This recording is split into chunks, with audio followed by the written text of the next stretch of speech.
आयुष्यात आईवडिलांना खूप महत्त्व आहे. जीवनात येणाऱ्या प्रत्येक संकटाला सामोरे जाणारे आपले दैवत आईवडीलच आहे. संकटातून घराला सावरणारी आई, त्या आईचे पुण्यस्मरण म्हणजे तिच्या उपकारातून उतराई होण्यासाठी केलेला थोडासा प्रयत्न असतो. आईवडिलांचे उपकार कधीही न फिटणारे असतात. त्यासाठी जिवंतपणेच आईवडिलांची सेवा करा, असे प्रतिपादन कनोली येथील कैलासवासी भिकुबाई धोंडीबा वरपे यांच्या प्रथम पुण्यस्मरणानिमित्त परमपूज्य 108 महंत लखनगिरीजी महाराज यांनी केले. पंढरपूरची वारी आहे, पैठणची वारी आहे. महाराज म्हणता बोलून यायची याची मगा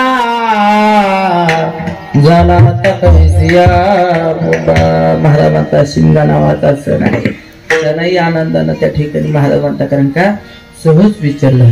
आयुष्य काळामध्ये महाराज म्हणतात की बाबूनो, त्रिवेणीची या साधना मृत्यू लोकी जाणे उद्धवा. मृत्यू लोकाचा उद्धव जाणवत असताना उद्धवाला प्रश्न पडला, अरे श्राद्ध घालायचं आहे, पण जन्माला आल्यानंतर मृत्यूपर्यंत आपलं श्राद्ध चाललेलं आहे. मग तुम्ही म्हणशाल कशावरून? मग जन्म झाला, पाची पूजली गेली, बाप ठाटामाठात केलं आणि मृत्यूची आज 16 जण ती सकळा महाराज म्हणतात तिथेही मृत्यू मानलेला आहे. मग मृत्यू येत असताना मग महाराज म्हणतात 12ही महिने पिंडदान चालू असतं आणि 12ही महिने पिंडदान करावं लागतं. विठ्ठल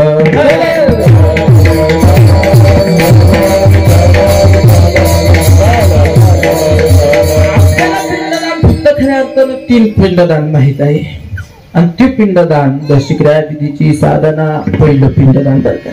पुढे जात असताना दुसरं पिंडदान म्हणायचं म्हणलं की महाराज म्हणतात 13वाची या साधना घेऊन या तकला नैवेद्य हा 16 जाणती या कैसा 16 निवेदिका जाणला.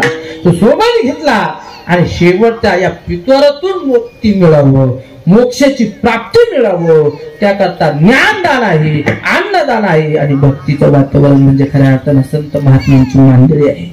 म्हणजे तो आजचाही दिवस आहे. आज 12 वाजल्यानंतर जे आपल्यातून पितृ गेलेले आहे, 12 वाजल्यानंतर वैकुंठाचा रस्ता सफल मार्ग करण्याकरता वैकुंठ भगवान परमात्मा आशुतोष नारायण परली जात असताना जगाचा मालक जगाचा करता करविता भगवान परमात्मा नारायणाच्या चरणापाशी जागा मिळते. तो म्हणजे आजचा दिवस. विठ्ठल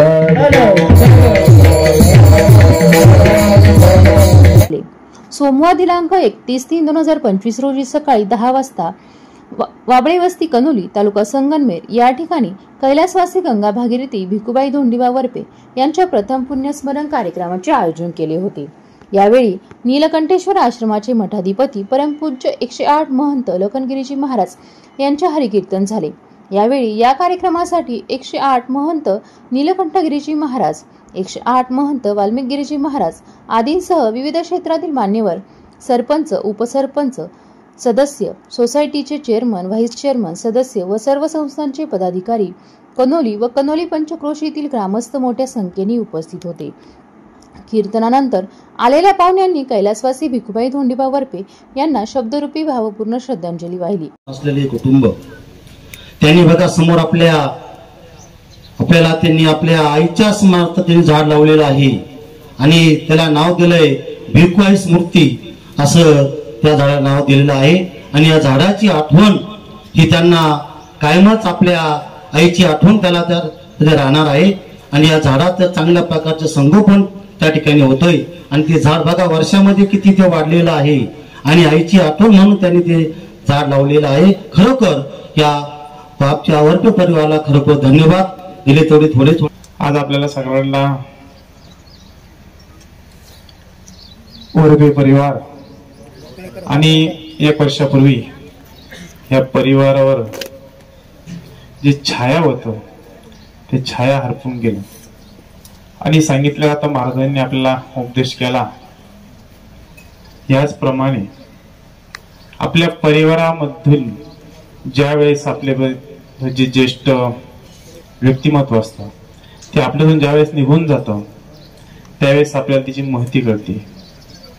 आणि बघा आताच्या काळामध्ये जास्त अटॅकचं प्रमाण वाढलेलं, आजरा दिवसांदिवस वाढत चालले.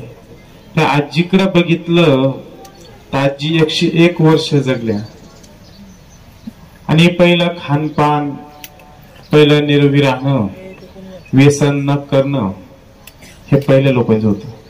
आता गगनगिरी महाराजांच्या भक्तकडे बघितलं एकदम संयम, एकदम शांततेत त्यांचा कारभार चालतो. असं वचवच नाही, याचवच नाही. आता आम्ही भरपूर ठिकाणी कार्यक्रमात जातो, फिरतो, पण तिकडे गेल्यानंतर आणि इकडे आल्यानंतर जमीन आसमानचा फरक होतो राहिले. म्हणजे हे तुम्ही भेटले म्हणून हे नाही, हे आम्ही याच्या पहिले भरपूर ठिकाणी सांगितलं. कारण ते म्हणते ना, वळण असलं ना त्याच सगळं काही चाक सुरळीत जातं. त्याचप्रमाणे यावरती परिवारावरती आईचं प्रेम आणि यांनी ती सेवा केली. सेवा कधीही केलेली तुकाराम महाराज सांगतात, पाप झाकू नये, पाप सांगावं, पुण्य हे झाकावं. नाही तर पुण्य केलेलं सांगितलं तर पाप पदरात येतं, पुण्य दुसऱ्यालाच जातं. हे शास्त्र सांगतं, मी नाही सांगत. त्याच्यावर तुम्ही शहानिशा करू शकता. त्यासाठी ज्यांनी ही सेवा त्या आजींची केली असेल त्याला खरंच पुण्य त्या गोष्टीच लागणार आहे. आणि तुम्ही त्या परिवाराने त्या आईला सांभाळलं, आईचा एक मोठा सोहळा तुम्ही साजरा केला, हे आपलंही काही त्या पाठीमागच्या पुण्य जन्माचं पुण्य असेल. आणि सेवा आपण केलीच पाहिजे. आज आपण कोणाला तरी सांभाळत, उद्या तुमचे लेकरं तुम्हाला सांभाळणार, ही परंपरा आहे. हिच्यात काही हेरफेर बदल होणार नाही. आज मै काय एखादी म्हणते ना, आज जाग्याला पण जाग्याला देखा देखी ना, तो पण तुम्हाला सगळे मसनत जाणार एक दिवस. ती 3.5 फुटाची जागा आपली आखलेली आहे, तिथं काही नो चॅलेंज आहे. त्यासाठी हे सगळं भाड्याचं घर एक दिवस खाली करणे. तुम्ही किती पैसा कमाव, धन कमाव, सर्व कमाव. देवाने सांगितलं, एका युगामध्ये यज्ञात पुण्य होतं, एका युगामध्ये दानात पुण्य होतं, एका युगामध्ये नामात. ते हे नाम म्हणजे कलियुग. या कलियुगामध्ये कलिकालाला जन्म घ्यायला आणि कलिकालाचा अवतार संपायला 6,500 काहीतरी दिवस बाकी राहिले. म्हणजे कलीचा सुद्धा अवतार लवकरच होऊन या धर्तीवर चालू झाला. आपण बघतोय लहान लहान लेडीजवर, ते मुलीवर बलात्कार व्हायला लागले. काल परवाची एक बातमी होती, एका बाईना स्वतःचा नवरा तुकडे केले, त्या ट्रम मध्ये भरून ठेवले, सिमेंट ओतलं. शोकिंत्र आहे. हे जे परिणाम घडताय ना महाराज, हे तुम्ही लोक संतांच्या संगतीत चांगल्याचे नाही, तुम्हाला लिंबा खावडेल बाबा लोक जास्त लागायला लागले. अर्जनांची नावे या ठिकाणचा हा जो विचार आहे, हा विचार आज प्रत्यक्षामध्ये अंमलात आलाय असं मला वाटतं. माझं अतिशय भाग्य थोर आहे की 3 शिरे 6 हात तया माझे दंडवत असे 3 बरोबर दत्ताचीच मूर्ती या ठिकाणी आल्या आहेत. आणि पुण्यवंत या अर्थानं की या ज्या मातोश्री आहेत भिकुबाई, यांचं हे पहिलं पुण्यस्मरण आहे. खरं म्हणजे या मातोश्रीनं मी पाहिलं नाही, पण त्यांचा नातू प्राध्यापक अमोल यांनी त्याच्याविषयी जे लिहिलं आहे ते अतिशय महत्वाचं आहे. खरं म्हणजे नाव भिकुबाई आहे, पण त्या भिकुबाई सारखं नाहीत, त्या लक्ष्मीबाई आहेत असं वाटून जातं. त्यांनी खरं म्हणजे इतकं महत्वाचं काम केलं की कष्टमेव जयते, कष्टाच्या बळावर जगावं, हा त्यांनी आपल्याला संदेश दिला की सत्कर्मात व्हावे रत, मोक्ष मिळे हातोहात. मोक्ष आहे की नाही आपल्याला माहित नाही, पण सत्कर्मात आपण रत झालं तर मोक्ष मिळतो, हा विचार त्यांनी आपल्या पुढे दिलाय. आणि जीवे श्रद्धा शतम, 100 वर्ष जगावं नाही त्यांनी जगून दाखवलंय.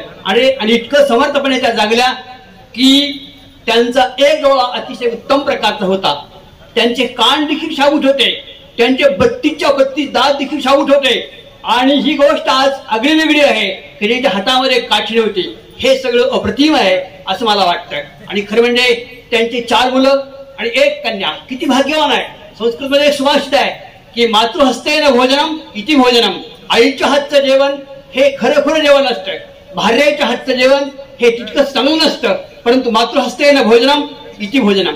अशा ह्या मातोश्रीने या कुटुंबाला भरपूर दिलं, भरभरून दिलं. खरं म्हणजे त्यांनी रक्तामारताचा अनुभव घेतला, नातवंड पतवंड पाहिले आणि अतिशय समृद्ध होऊन त्या जगल्या आहेत. श्री संत गाडगेबाबा भानुप्रभाकर सेवा प्रतिष्ठानच्या वतीनं आणि ज्ञानमाता ज्युनियर कॉलेज आणि आमचे पाहुणे मंडळी यांच्या वतीने मी या ठिकाणी भावपूर्ण श्रद्धांजली वाहतो.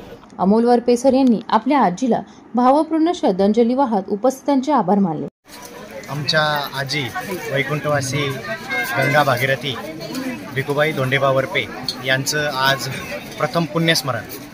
आणि या प्रथम पुण्यस्मरणाच्या निमित्तानं आज या ठिकाणी जमलेला हा सर्व वारकरी संप्रदायातला बंधू भगिनींचा महामेळावा, या सर्वांचं मी या ठिकाणी उपस्थित राहिल्याबद्दल प्रथमतः आभार व्यक्त करतो, स्वागत व्यक्त करतो, आभार व्यक्त करतो. आमच्या आजी वैकुंठवासी गंगा भागीरथी भिकूबाई धोंडेबा वरपे या परिपूर्ण आयुष्य जगल्या. वयाची 101 वर्ष त्यांनी निरोगी पूर्ण केली. या 101 वर्षाच्या कालावधीत भरपूर खडतर अशा प्रसंगांना तोंड देत त्यांनी हा संसाराचा मोठा डोलारा उभा केला. अतिशय शिस्तबद्ध वागणूक आणि वारकरी संप्रदायाची असलेली जोड, जोरवे येथील दत्त महाराजांचे धरलेले पाय आणि त्याच आशीर्वादाने फुललेलं हे संपूर्ण कुटुंब हा खरं तर आजीचाच आशीर्वाद म्हणता येईल. या आजीने फार कठीण प्रसंगात एवढं मोठं कुटुंब उभं केलं, सर्वांना चांगलं शिक्षण दिलं, चांगल्या नोकऱ्यांवरती, चांगल्या संस्काराला हे सर्व कुटुंब आमच्या आजीने लावलं. आमच्या आजी परमार्थिक होत्या. 21 वाऱ्या त्यांनी पायी केल्या, आळंदीच्या 11 वाऱ्या पायी केल्या, ब्रह्मगिरीच्या 3 प्रदक्षिणा पायी केल्या. त्याचबरोबर नाथबाबांची पैठणची 1 वारी आमच्या आजीने केली. अशी वारकरी संप्रदायाशी निगडीत असलेली आमची आजी आणि तिने हे एवढं मोठं कुटुंब संपूर्ण जबाबदारीने मोठं केलं, उभं केलं. अशा आमच्या आजी या प्रथम पुण्यस्मरणाच्या निमित्तानं मी त्यांना भावपूर्ण आदरांजली, श्रद्धांजली अर्पण करतो. या कार्यक्रमासाठी उपस्थित असलेले सर्वच पाहुणे मंडळी, गावातील ग्रामस्थ, इष्ट मित्र, सगळे सोयरे या सर्वांचं मी आभार व्यक्त करतो. या प्रसंगी मुले दत्तात्रय धोंडीबा वरपे, मधुकर धोंडीबा वरपे, सोपान धोंडीबा वरपे, जनार्दन धोंडीबा वरपे, मुलगी भीमाबाई परसराम खुळे तसेच नातू मोहन दत्तात्रय वरपे, राजेश मधुकर वरपे, अजित मधुकर वरपे, अमोल सोपान वरपे, चिरंजीव चैतन्य जनार्दन वरपे, नाती सविता रमेश खुळे, श्रीमती मीनाक्षी भारत खुळे, सौ प्रमिला उदय पाटील, सौ मनीषा निलेश जाधव, सौ शोभा प्रवीण दिघे, कुमारी ऋतुजा जनार्दन वरपे आदींसह समस्त वरपे परिवार व अपतेष्ट नातेवाईक, त्याचप्रमाणे पाहुणे मंडळी, खुळे परिवार, कोटकर परिवार, काळे परिवार, कुटे परिवार, गुंजाळ परिवार, जाधव परिवार, बोरकर परिवार, राहणे परिवार, वाळुंज परिवार, वाबळे परिवार, खिल्लारी परिवार, खेमनर परिवार, डांगे परिवार आदींसह कार्यक्रमासाठी कनोली गाव आणि पंचक्रोशीतील विविध क्षेत्रातील मान्यवर मंडळी, विविध संस्था पतसंस्थांचे अधिकारी पदाधिकारी मंडळी, विविध शाळांचे मुख्याध्यापक, शिक्षक आणि शिक्षकेतर कर्मचारी वृंद मोठ्या संख्येने उपस्थित होते.